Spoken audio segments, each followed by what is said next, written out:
Hello everyone, यो चाहिँ मेरो सैलुङको मिनी भ्लग। बिहान छिटै उठेर रेडी भएर हामी लाग्यौँ सैलुङतर्फ। हामी तिनजनाको चाहिँ दुनियाँ छुट्टै छ, यति धेरै खुसी थियो नि। जाँदा जाँदै हाम्रो प्लानिङ चाहिँ के थियो भने बाटोमा खाना पकाएर खाने। सो कोही तरकारी काट्दै कोही पखाल्दै र कसैले चाहिँ पकाउँदै गर्दै हुनुहुन्थ्यो। सो मिलिजुली काम गरेर पकाएर खाएर जाँदा झन् यति मिठो थियो नि त्यो खानेकुरा पनि, र एउटा मोमेन्ट पनि यति राम्रो थियो। त्यसपछि हामी लाग्यौँ फोटो खिच्न, भिडियो बनाउन खोलातिर, र हामी अलि ढिला पुगेको थियो। सैलुङ चाहिँ साँझ भए पनि यति राम्रो सिन नि, हाम्रो खुसीको ठेगाना नै थिएन।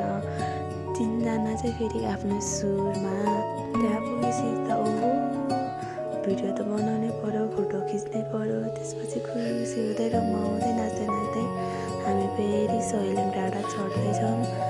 सैलुङ डाँडा यति राम्रो छ नि, ओ माई गड, त्यहाँको हावा जाँदा जाँदै मलाई त कुदै जान मन लागिरहेको थियो। हामी तिनजना चाहिँ यति कुदेर यति दौडी गएको थियो नि त्यो सिन हेर्नलाई।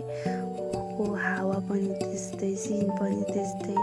अझ हामी पुग्दाखेरि चाहिँ त्यो पानी पर्ला जस्तो भइरहेको थियो र कुहिरोले पनि ढाकेको थियो। भए पनि सिन चाहिँ यति राम्रो थियो नि, ओ माई गड। र फर्किने बेला चाहिँ घाम थोरै लागेको थियो। हावा चाहिँ मस्त एनी टाइम त्यस्तै हो कि हामी जाँदा मात्रै त्यस्तो हो थाहा भएन। यति चिसो हावा, हात खुट्टा सबै ठिटाइसकेको थियो हाम्रो त।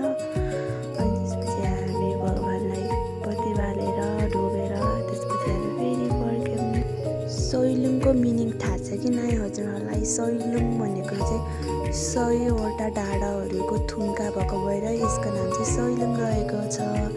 र यहाँको वातावरण, ओ माई गड, बाई बाई।